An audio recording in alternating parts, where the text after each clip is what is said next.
Hello, everyone, and thank you for joining us for our latest Ask the Mito Doc webcast. Tonight, we will learn how to successfully transition care from pediatric to adult care. For those who entered early and completed the poll, thank you for your input. There will be a survey link available post-meeting if you've missed the opportunity to take the poll. Tonight, we will hear from two great panelists, Jessica Nickrand from the Child Neurology Foundation, and joining from Akron Children's Hospital is Dr. Bruce Cohen, UMDF's Scientific and Medical Advisory Board Chair.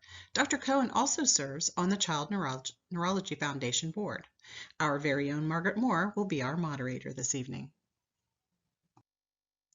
Our Ask the Mito Doc webcasts are made possible through the generosity of sponsors, so we ask that you join us in thanking the Edith Trees Charitable Trust for their ongoing support. Every month, UMDF provides an important resource, virtual support meetings. We invite you to scan here or visit the UMDF calendar for upcoming meetings. Join from the comfort of your own home for virtual support. Also, make sure you check out Mito U. This is a great resource for patient families and our scientific and medical community. It provides you with helpful information on diagnosis, treatments, and will be continually updated with informational videos for your viewing, including the archives of these Ask the Mito Doc webcasts. If you haven't seen our new clinical trials page, make sure you check it out and try the Mito Clinical Trials Finder.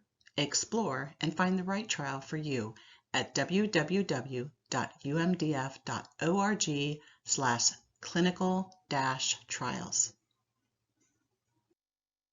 UMDF recently launched a pilot genetic testing program. This is a pilot program and based on the responses so far, very much needed in our community. Learn more about this new program at www.umdf.org/testing. We are excited about Mitochondrial Medicine 2022 live in Phoenix, Arizona this coming June. Take a look at your calendar and save the dates. And make sure you visit www.umdf.org/symposium and go ahead and reserve your hotel room. You want to make sure you got a room and join us in June. Spring is not too far away. Just start thinking about participating in a walk near you. Walk your way this spring, safely. Find a walk location near you and walk your way at energyforlifewalk.org. We know you're seeking answers, and UMDF is always here to educate in difficult times and provide helpful resources and offer caring support. We can connect you with our patient concierge, or you can contact our support line at 888-900-6486, and our patient concierge representative will connect you with a local Mito family or a UMDF support ambassador from our national network of volunteers. Before we hear from our panel, we have some housekeeping items for you. We have muted the lines, so if during this webcast you have a question, please use the Q&A button to type in your question so that we can get answers for you. We ask that you keep your questions short for this webcast. We may not be able to answer questions that are too personal or detailed for this forum. Also, please note the information about the closed captioning at the bottom of your screen. Looking ahead, next month, we will hear from Drs. Amel Kara and Philip Yeski about the power of the patient voice. Registries is just one way, but much more will be shared as we learn how important the patient voice can be in finding better treatments and cures. Watch your email and social media for ways to register and submit your questions. Now it's time to get started, and Margaret Moore, our moderator this evening, will assist our first speaker. Hello, everyone, and welcome, Jessica. If you want to pop on your camera so we can see you and get you started with your presentation. It looks like you've already taken care of that. I just want to thank you, Jessica, for being here to offer this interesting information to our families. I know that I'm going to be listening carefully so that I can help families that reach out in the future. I'm going to pop off camera, and when you're ready, just get started. Well, thank you so much, Margaret, and thank you so much to all of you. It's always great to hear what UMDF is doing, and I'm grateful to be here and be a part of it. As Margaret said, my name is Jessica Nickrand, and I'm a program manager at the Child Neurology Foundation. And before we get into some of the tools and resources available that CNF offers to help empower you and your young adult through that transition to adult care, if that's within your path, I'm going to explain a little bit about who CNF is and share some of the resources and programming that we offer as well. So first, we serve the entire child neurology community. So I want to take a moment to talk about what that means. 1 in 5 children live with a neurologic condition. This doesn't necessarily mean a neurologic disorder. For example, you might have something that's classified more as a mitochondrial disease, but you have neurologic conditions. We consider you part of the neuro community for sure. Out of that 20% of kids and families, though, in the United States, 25% live in poverty, and 40% of those families face financial hardship.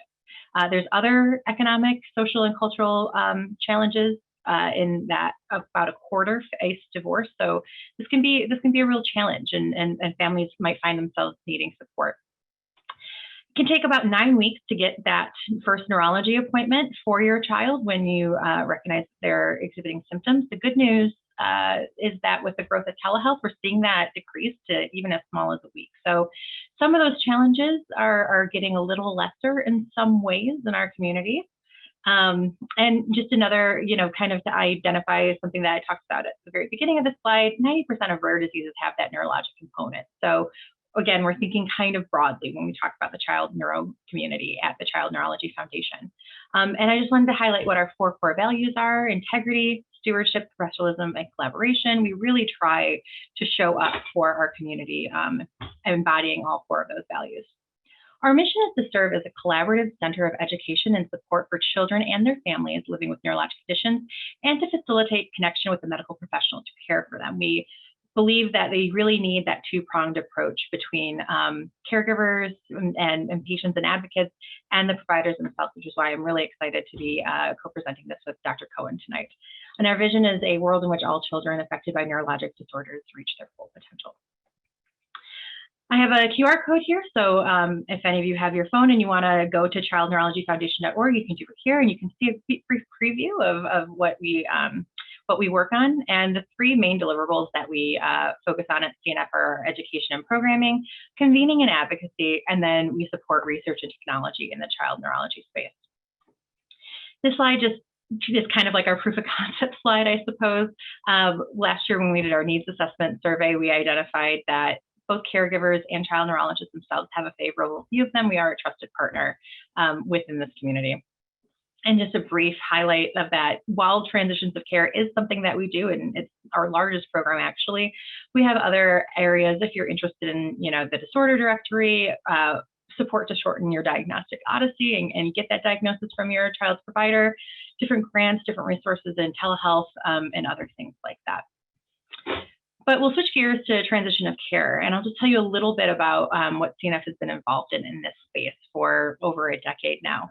And so Child Neurology Foundation has been at the table with groups like the AAP, with groups like HRSA, and with other organizations like the Child Neurology Society from the very beginning, working on this particular area.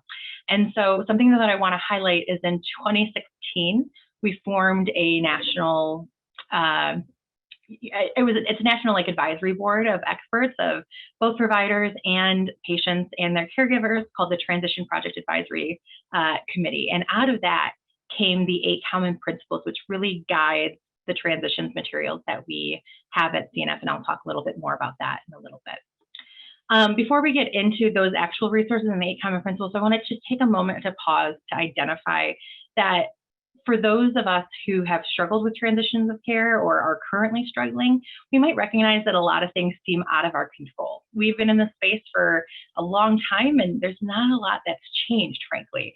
And so a lot of the biggest challenges that we hear from our community are what we call at the systems level. And so when we're talking about that systems level, we're talking about the difficulties in making sure that your physicians get paid for having these transitions conversations, or what's the best use of technology, Or does your insurance cover even enough visits for you to be able to go to your doctor enough and have these conversations enough for a good transition of care? While those systems level problems exist and groups like CNF and UMDF are working on them, it's really important to recognize that you're not powerless in this situation, even though all these things are working around you, and that there really is a community and there really are resources on the ground to empower you and your family to have the best transition of care that you can. And so with that, we'll shift to what those exactly are. So I mentioned the 8 common principles that guide our work here. And if you scan this QR code, you'll be taken to an interactive PDF where you can go through these 8 common principles a little bit more in depth, but I'll run through them one by one here. So the first, as you might imagine, is the expectation of transition.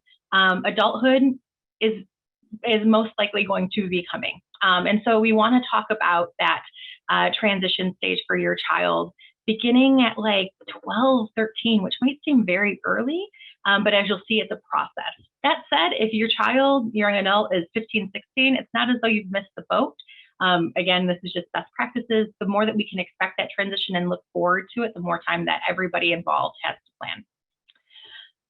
Just because you've had that conversation at 12, 13, or 16, whatever it happens to be, you still need to have that conversation annually and self-manage. What a 13-year-old has as their goals and their capacity might not be the same as what an 18-year-old has or a 21-year-old has. And so these tools need to be revisited, and that self-management needs to be updated every year depending on what the outlook is for that individual. In addition to your self-management goals, there's also a need for that medical discussion to help annually. Again, just because somebody was on something when they were 16 doesn't mean that they're going to be on it when they're an adult. Vice versa. Maybe your therapies have changed, and it's just good to have everybody informed. And also, you'll find these annual conversations really are a skill building tool for both you and your young adult to be comfortable talking about these particular things. Another conversation that needs to happen is the evaluation of legal competency. So questions like, is guardianship required? Are there ways to support decision making? I think oftentimes we think about this question in terms of black and white. Is guardianship needed? No, then I don't need to have this conversation. And what I'm hoping that we come away from today is recognizing that there's some shades of gray in there to just make sure that everybody is able to live the kind of life that they want to live with the most amount of support and autonomy that we can offer.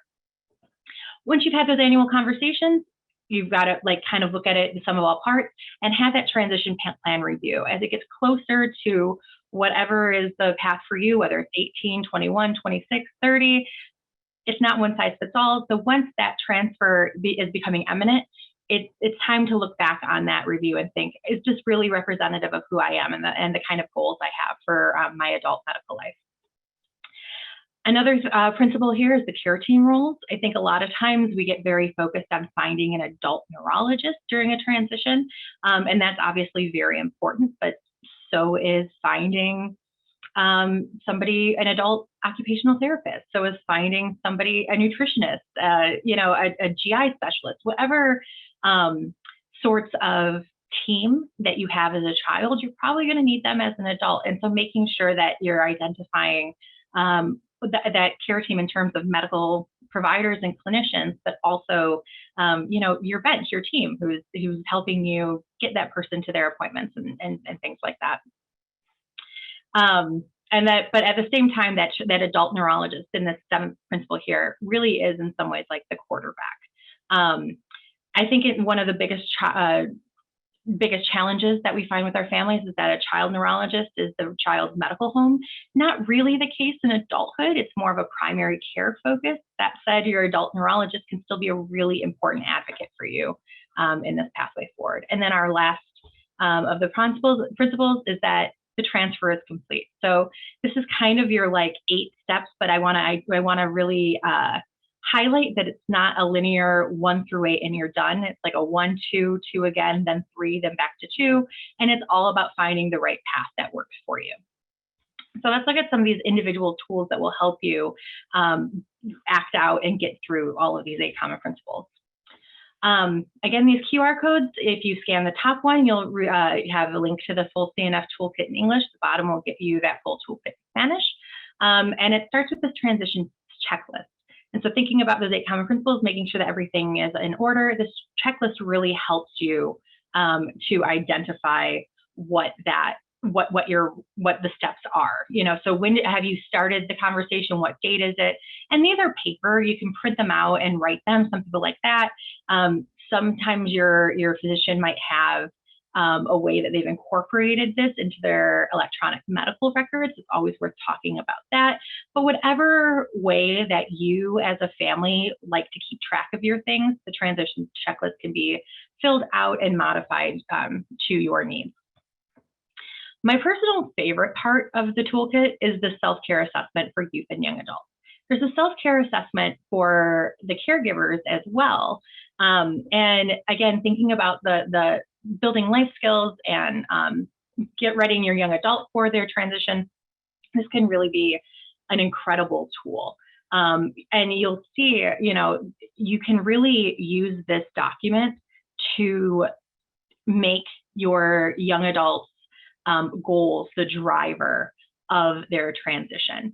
And so I know what my medicines are, I know how to call the doctor, things like that. And something that I really, really appreciate about this toolkit is you'll see in these 3 columns, the choices are, yes, I know this, I'm still working on it, or no, I will need help. And so it really highlights just in this one part of the toolkit that transitioning is a process. There's not like you sit down and you ask your 13-year-old, hey, can you give me a list of your medications? And they say no, and then you're done with it. You would check, okay, this is something that we're working on. We're trying to figure it out. And so it really helps to build in the necessity of those frequent annual conversations and the building of tools. And then through this conversation, you can figure it out with your young adult. Well, maybe if you can't remember all the drugs you're on, maybe you need to keep a list, or maybe that's outside of my young adult capacity. So I need to make sure that I have that accessible so that when they're with whatever caretaker on that particular day, everybody knows where it's at. It helps whatever your situation is in your family. Hopefully it makes it work for you.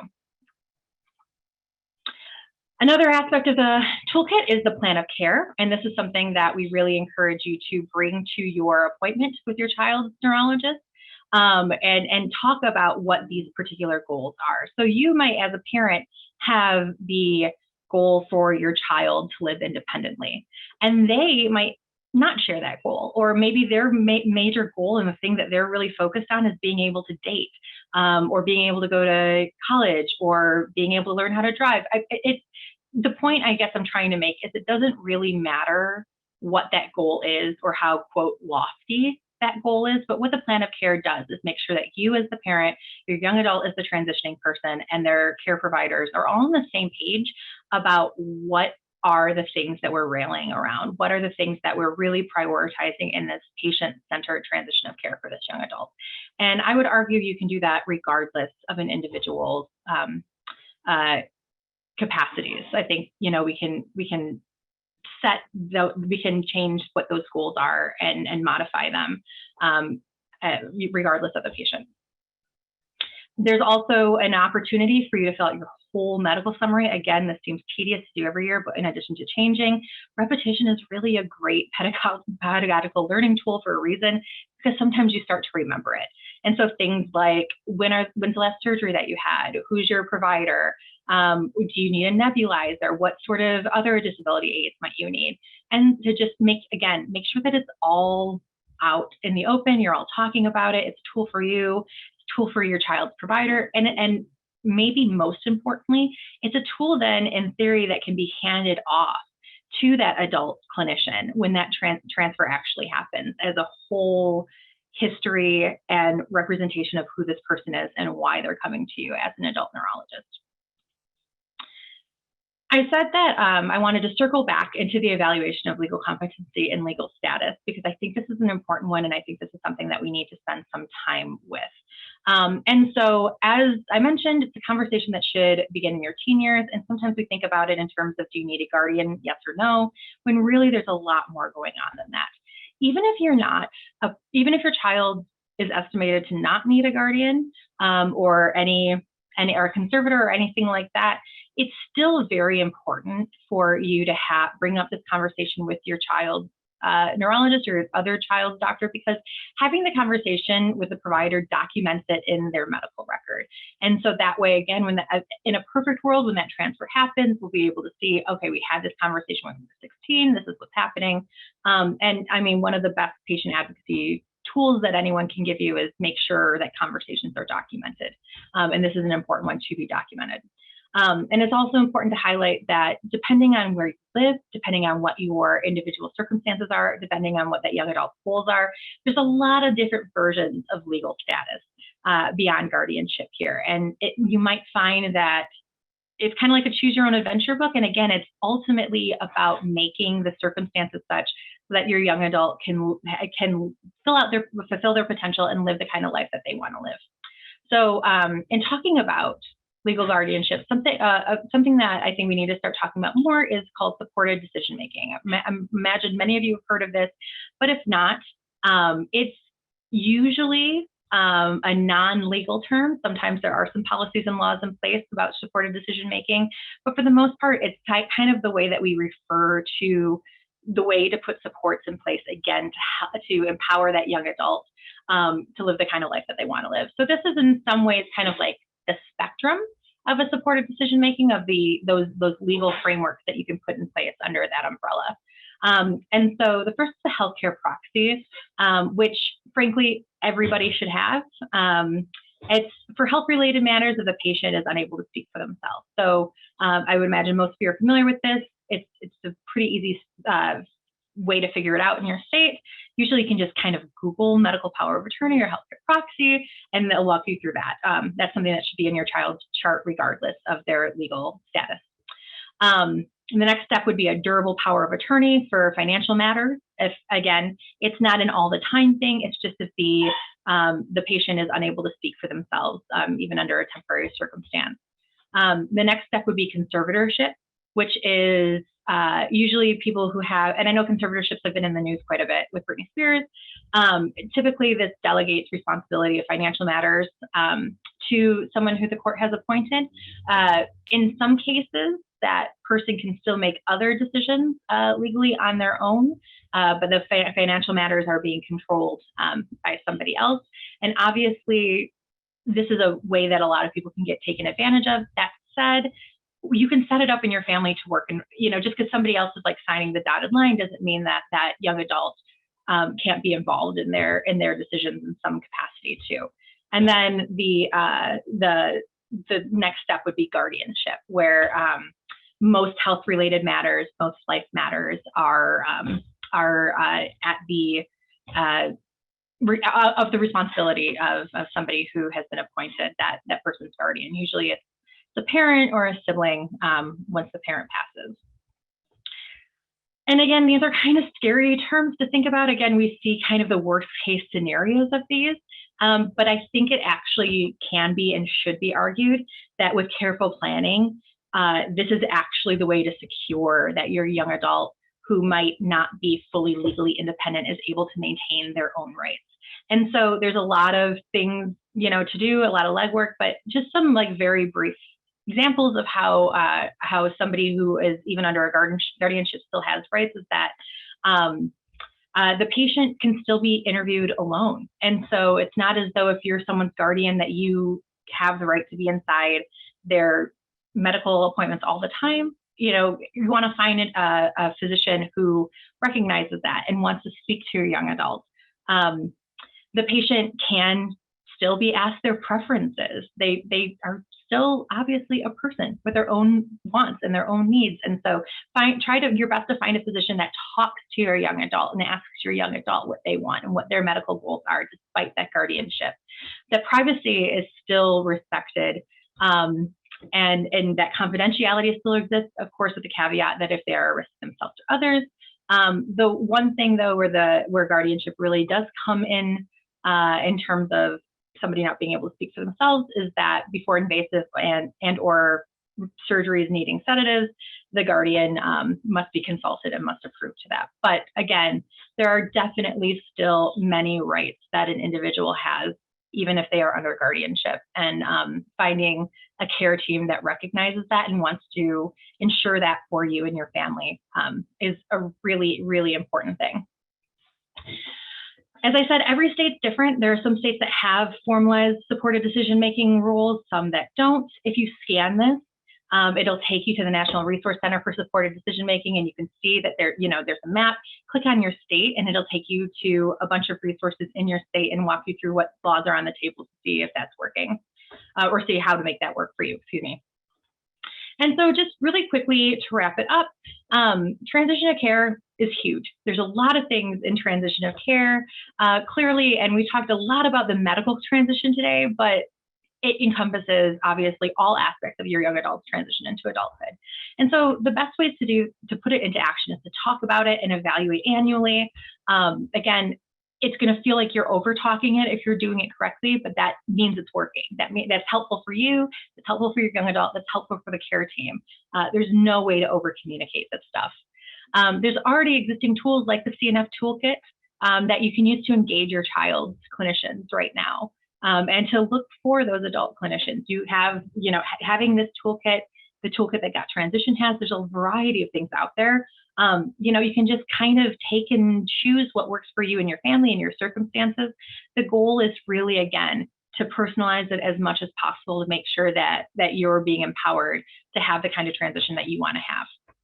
And again, we talked about medical transition today, but obviously it applies across the board. So things like, your young adult's finances, finding a job, how are they going to be able to drive? Do they know how the bus system works?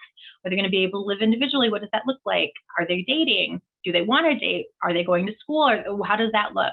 And the reason I bring that up is because while we think about this a lot in the medical world, there's a lot, like lawyers are thinking about this all the time, social workers are thinking about this all the time. And in the same way that we've developed these toolkits, the medical transition, they have toolkits for this legal side of your transition, and these other aspects as well. So seek out resources, and there's a whole community here for you, both at CNF, at UMDF, and other organizations like that. So thank you so much for your time. If I would love to follow up with individual questions, either here or if there's something that's a little longer, my email is on the screen here. I'm jnickbrand@childneurologyfoundation.org. And just a note that we have a transition specific inbox at CNS. So if you have a basic, or not even basic, but if you have a transition specific question, feel free to email that and share that with your friends. I'm going to stop sharing my screen right now, though, and pass it over to Dr. Cohen. And thank you so much for your time. Let's see you, Dr. Cohen. What an interesting talk, Jessica. I learned a lot of important things that I'll be sharing with our families, and I'd love to jump into some Q&A, some questions that I think had something to do with the last things we were talking about. I know a lot of our families, as their Mito kiddos become college students, they want to make sure they have access to their medical records and are able to be contacted if there's like an emergency. Dr. Cohen, how do you think it's best for a family to approach that? So every medical center, by the way, hi everybody, and thanks for the invitation to come speak with you, and thanks Jessica for the great introduction. Every medical center deals with this a little bit differently. At our medical center, our 18-plus-year-old patients can give access to their parents as proxies, but I can tell you, without that permission, it just is not going to happen. I have a daughter who's now in her 20s, but when she was 18 and a half years old, she incurred a medical bill, and I tried to pay it, and the hospital wouldn't even talk to me on the phone. I was trying to figure out where to send the check to, or their credit card. They wouldn't even acknowledge the fact that the bill existed, because my daughter was older than 18. So you've got to get that all squared away with the medical center that you're dealing with. But most places will give older adolescents, young adults proxy to have their parents serve as their medical healthcare powers of attorney. Well, thank you. That's a really important thing. I know that our families think about and worry about. What would they do if their, college age student or child was away? Now, for the initial transitions when it happens with families and that they have to leave their pediatric doctor and move to an adult doctor, what's the best way for them to get that information from one place to the other in an organized way that's meaningful to the new physician that's on board? So as Jessica said, the transition process has been defined as beginning as early as age 12 for those patients and families that wish to engage in that discussion. But I'm just going to, there's a lot of questions bundled in that short question, but I'm going to answer the one I think you want me to answer, and is how do you get the information? Right now, and probably within a year, most hospital systems will be interconnected. And I saw a patient yesterday who had been seen in 6 or 7 medical centers, and I was able to easily enter the medical record of that patient. And all the patient needed to give me was verbal permission to do so. And and this is all part of federal legislation to make what's called interchangeability happen, that we can all look inside the medical records of the patients that have entrusted their care to us. So in the past, we'd have to get a signature on a permission form from the patient and fax it to the doctor's office, and the doctor's office said they're not allowed to do it. We've got to fax it down to our medical records office, and maybe 3 weeks later we'd get a copy of the records. It's instantaneously now. So now, does that exist everywhere in the United States today? No. Does it exist in most major medical centers? Yes. And more are coming online. So right now, I can tell you that we have 7 children's hospitals in the state of Ohio, and 6 of them can share medical records with each other, and the 7th one is coming online next year. Oh, that's wonderful to know. That will make things a lot easier for families to transition that information. Now, from a family's perspective, some of them have notebooks of information that are, stacks high. How do they pick the most important information to share, or is that something that they would just want to discuss with the adult clinician once they establish care with that person? Well, I think that from a realistic point of view, people have to remember that in the United States today, it is rare for a physician who's picking up a new patient to be given any more than 60 minutes to see that patient. That's based on practice standards. If one of my people comes to me and says, this is really a complex patient, I'm going to need 90 minutes, I'll say, fine. But day in and day out, you get 60 minutes for a new patient. And the way physicians work these days is they generally have patients wall to wall. And so there's no time before and no time after. So we've got to use our time wisely. Having this interchangeability has allowed me to actually look into my patient's chart the evening before or the morning of the appointment. So when I'm seeing a new patient, I often know much of what I need to know already about that patient from the previous medical records, and don't need, the parent to, give me that information. It's very unlikely that a physical therapy report from 4 years ago is going to be of any use today, but there may be a physical therapy report that has the key. So, pull that out and show it to the physician. The other thing that has happened for the betterment is that doctors used to be only able to charge for the medical services if they've written these enormous notes. We have found over the last 10, 20 years that these enormous notes are not particularly helpful. And the standards for charting have changed. So that, for example, in that patient that I saw yesterday, I said, I've looked at Dr. So-and-so's note from this hospital on dated, it was, I think, January, some point earlier this year. And I've read that note and it matches what I know about the patient. I'm not going to, but I didn't type in, but what it implies is I'm not going to repeat any of that here and take up 20 minutes of my time typing it. And the notes are going to hopefully get shorter and shorter so that they'll be more usable by everybody. I'm not sure I actually answered the whole question, but I think you did. I think you got to most of the important parts there. For our families, it's often really scary for them to transition to adult care because they've have that trusted person that they've been seeing for all those years that knows their child.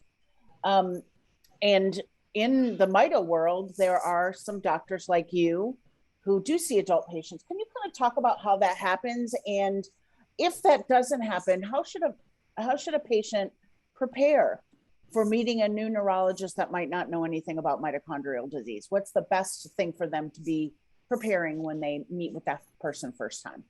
Sure. I'm going to answer the first question first, and that's going to be a sort of a long answer. Then please remind me what the second part of the question is, and we'll get to that. So most mitochondrial patients are taken care of by either a neurologist or by geneticist. And it just so happens that both neurologists and a geneticist are qualified to see both adults and children. So I'm a child neurologist. And 91% of the child neurologists in the United States practice exclusively with kids. Where 9% of us have said we've been trained in adult neurology. We're licensed to practice adult neurology.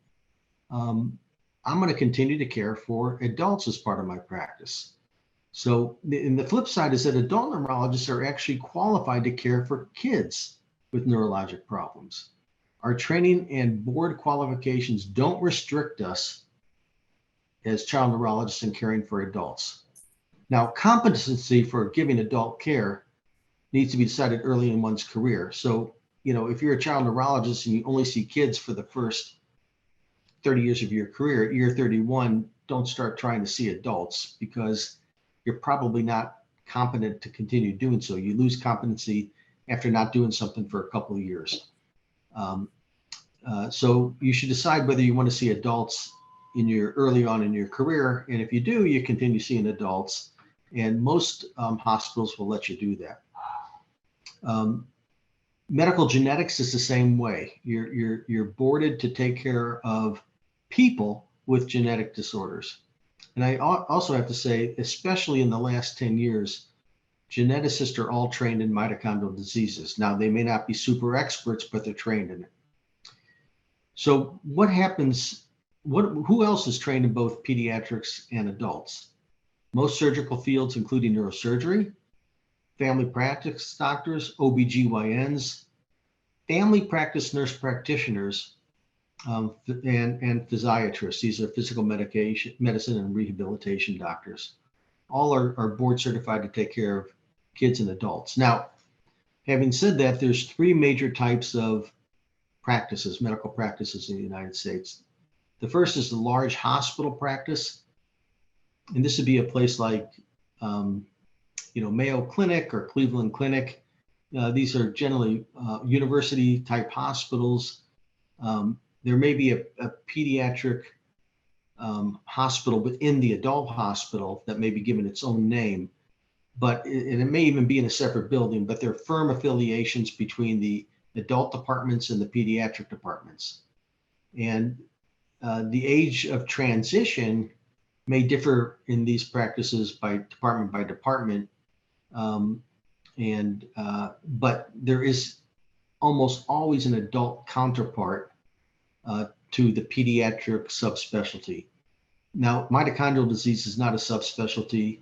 It's probably a subspecialty. So there's not always an adult doctor who can do mitochondrial disease, whether it's a pediatric doctor. And the other thing about these hospital practices is that the insurance contracts are not age dependent. So you don't have to worry about, does my insurance cover my 18-year-old and 1-day-old child, because the contracts are not age dependent. I work in a freestanding children's hospital. There's no adult neurologist I can instantly refer to if I wanted to, because we're freestanding. I mean, we share a property border with an adult hospital, but you know, it's essentially a completely different hospital. Might as well be located, 1,000 miles away. Now, what's important about freestanding children's hospitals is that the nursing boards have an upper limit of age for pediatric trained nurses and pediatric trained nurse practitioners, which force the age of transition, depending on the state. And then in Ohio, it's 26. So our nurses are not trained to take care of anyone 26 or older. And if they do, it has to be an emergency. So we have to transition patients out of the inpatient setting by age 26. I can still see patients in the outpatient setting, in as old as I want to see them. There's not necessarily an insurance contract available to any particular adult, doctor. So if I have a favorite adult neurologist I want to refer to, there's no guarantee that the patient's insurance will be accepted by my favorite referring doctor. And then there's independent practices, and there are very few independent doctors practicing in the mitochondrial field. There are a few, and they have to have their own list of referring doctors they would want to refer to. So I guess the point I'm trying to say is that your pediatric mitochondrial doctor, in most circumstances, is not obligated to transition you on to another mitochondrial doctor. I hope I'm not making some of my friends mad at me by saying that, but most of the mitochondrial doctors I know of like to take care of adults, unless their boss is not letting them do so because of hospital rules or something like that. However, in saying all that, most pediatric subspecialties do not have an adult care competency. So pediatric pulmonologists can't see adults. They're not competent to care for adults with pulmonology problems. Same is true with cardiologists, gastroenterologists. There's no adult competency. So they have to transition you on. We're having an argument, I should say, well, it's an ongoing discussion at our hospital, is when is transition? I'm fighting for the minimum age of transition at age 21, because that takes everyone through their boards. But again, an individual doctor doesn't have to transition if they don't want to. So I think that answers the first part of the question. Can you? It does. I can tell you the second part. The second part was, if they do indeed have to transition to either a adult specialist, or if their Mito doc can no longer see them, what is the most important information that you think they need to provide to that person, if that person is not Mito savvy at all? What kinds of materials do you think that they should be providing? Someone mentioned a one sheet of what is Mito. Should they be doing that, or what's the best way for them to get that information out there to that new person? So I don't think there's any one best way. The way I like to do it so for example, one of my adult patients who lives in Southern Ohio develops diabetes and requires really intensive diabetic care. The diabetic doctor, the endocrinologist, doesn't know about mitochondrial disease. So that doctor has my phone number and has my email address. And anytime they want to start a new medication or adjust the dosage in a way that they feel may interfere with the mitochondrial disease, they email me or call me, generally email me. I haven't looked at my email since this morning. There's about 150 new emails. So in that pile of emails, there may be a doctor's request for, I'm seeing your patient. what should I do in this situation? I think that's the safest way, is just to have that open line of communication. Well, that certainly makes sense. I do have a question about sort of establishing care of an adult patient that's maybe newly diagnosed or really has never had a Mito doc. What type of specialist do you think that they should be directing to? If they don't have somebody to send them to the preferred person, should they be going to a neurologist? Is that where you would start? So most mitochondrial diseases have a neurologic component, and in most hospitals, large hospital systems, the neurology department is probably the first place to start. I would say geneticists, but it really depends on the adult hospital. We have more geneticists at our freestanding children's hospital, which has about 300 beds, than all the adult hospitals in Akron put together, multiplied times 5. So, we're loaded with geneticists that are very happy to see adult patients. They can't admit the adult patients to the hospital. It gets cumbersome when a patient comes in that needs to see a surgeon. We have to tell them, you got to go to the adult hospital to see the surgeon. But a lot of hospital systems they're not loaded up with geneticists, whereas pediatrics hospital systems tend to be loaded up with geneticists. I actually think there are more geneticists in our hospital than there are in Cleveland and Akron put together at the adult hospitals. Why that is, I don't know. This is sort of a general question, I guess. Are you seeing that there are more neurologists or other specialists that are interested in taking care of Mito patients that are adults? Are we seeing any trends occurring in that kind of area? No, we're not seeing any great trends occurring in pediatrics either. There's fewer and fewer people going into the specialty of pediatrics and into the pediatric subspecialties. And where did I get this information? I got it from Jessica's organization, the Child Neurology Foundation. We've got some real problems, and that involves pediatric subspecialty care. And I think there are more mitochondrial doctors coming into practice now than there were 20 years ago. It's still not enough. Right. Another couple of questions regarding, does the transition of care impact the emergency protocol letters or any of those type of documents that a patient may keep with them to stay safe when they're at risk of an emergency at home or away? I constructed an emergency letter for my patients probably 20 years ago, then stopped using it because I found it interfering with the care they were getting in the emergency room. And now I've gone back to, in select patients, giving them an emergency letter.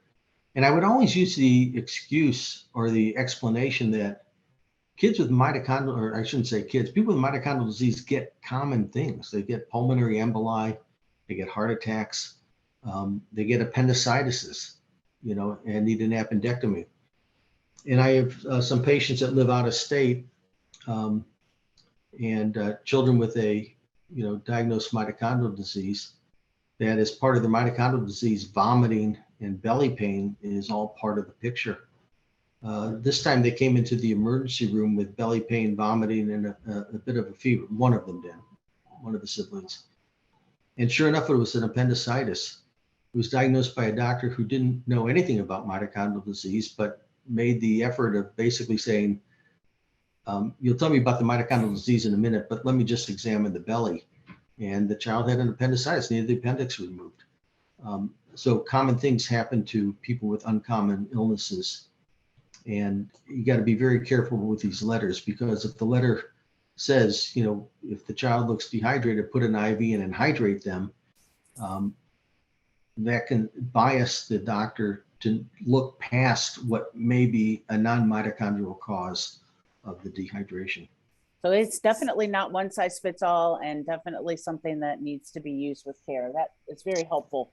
I have two quick ones, and then I have some topics that I want to just kind of address with the group in general. If we do not get to your question this evening, Please know that we will make an attempt to get it answered post-event. But the two that are quick that I think you'll be able to answer is if someone has a mitochondrial disease and is moving into adulthood, what kind of doctor or genetic counselor should they be seeking before considering getting pregnant? Absolutely a geneticist and genetic counselor. That's probably the most important. And if you've got a mitochondrial disease, you ought to be seen by a high-risk OBGYN before getting pregnant, just to establish the care. And certainly as soon as you know you're pregnant, and I've had plenty of women with mitochondrial disease deliver healthy babies. Some of those babies have the same mutation as the mother has, if it's a mitochondrial DNA mutation, but it was a successful pregnancy and delivery. So you got to just, incorporate the geneticist and the high-risk OBGYN. Actually, for this question, I want to, Jessica, for you to pop on real quick. This question I think might be appropriate for you. As our mito kiddos become mito adults and age, parents do have to think about transition in terms of where they'll be living.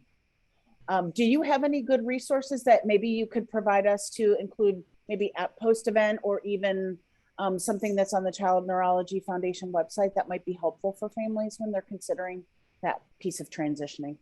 Yeah, absolutely. That is an important question. And I will admit, one of the major challenges to be a really great resource at the Child Neurology Foundation is that we are disease agnostic. We try to, as I said, represent the whole child neurology community within the United States, but also around the world. And so sometimes when you are trying to provide resources that are so like generalized and build your own adventure, we can't really offer something as specific as that. But there are other organizations that offer really excellent, I guess, for lack of a better word, toolkits on how to make those decisions. One that I really, really like is the Autistic Self-Advocacy Network. Obviously, it's a different condition. I'm not suggesting anything there, but they have a how to choose a group home and or how to evaluate independent living ability, things like that. I think it's a really fantastic thing. So my suggestion would be to start with the supported decision resource site that I shared earlier in the presentation.